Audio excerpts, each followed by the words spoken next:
Israeli Prime Minister Benjamin Netanyahu is hinting that more Arab leaders are now in talks to normalize relations with Israel, following a deal with the United Arab Emirates.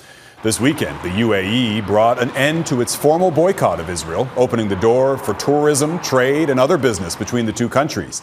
It's the latest step in an agreement brokered by U.S. President Donald Trump's administration earlier this month. A delegation will fly to the Gulf nation tomorrow on board the first ever Israeli commercial flight from Tel Aviv to Abu Dhabi. Joining that delegation will be President Trump's son-in-law and advisor, Jared Kushner, who met with Netanyahu in Jerusalem. While this peace agreement was thought by many to be impossible, the stage is now set for even more. Over the last 3.5 years, a lot of people described the state of the Middle East as hopeless. But what I've felt over the last couple weeks is a new sense of optimism, and we must seize that optimism, and we must continue to push to make this region achieve the potential that it truly has. The deal was struck without the participation of Palestinians, although Israel agreed to pause a planned annexation of Palestinian land in the West Bank. Palestinian leaders view it as a setback to ending Israeli occupation. A signing ceremony for the deal is expected to be held in Washington next month. Egypt and Jordan are the only Arab nations to have previously established diplomatic relations with Israel. For years, we've heard allegations of China's oppression and mass incarceration of Uyghur Muslims. The UN estimates that at least 1 million members are being held against their will in detention camps, which Beijing insists are re-education camps to fight extremism.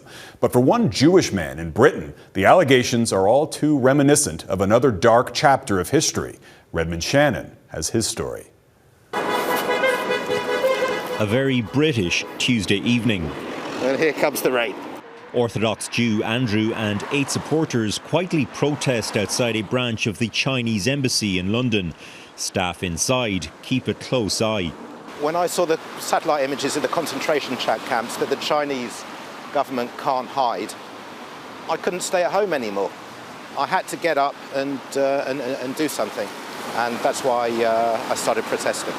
Andrew, who doesn't want his surname used, began his twice-weekly protests last year. It's not about me, it's about getting these women and men and children out.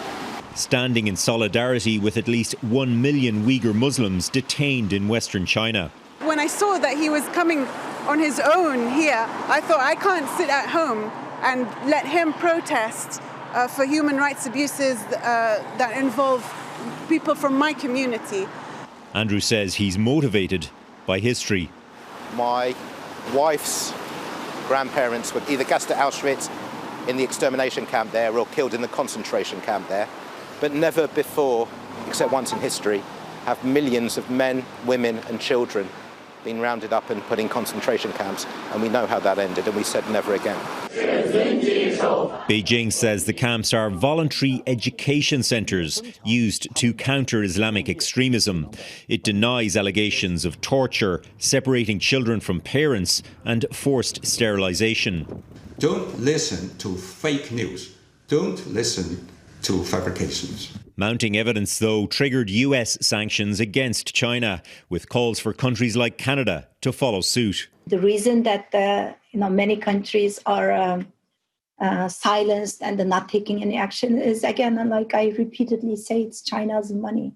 Rushan Abbas's sister was put in a detention centre 2 years ago. She says what's happening is genocide, a term not being used by Western governments. Anybody who's learned history knows what happened in the Second World War. And there are so many similarities, it seems to be happening again. And we need to stop it. Andrew's inviting others to do something similar at Chinese embassies around the world, one evening at a time. Redmond Shannon, Global News, London.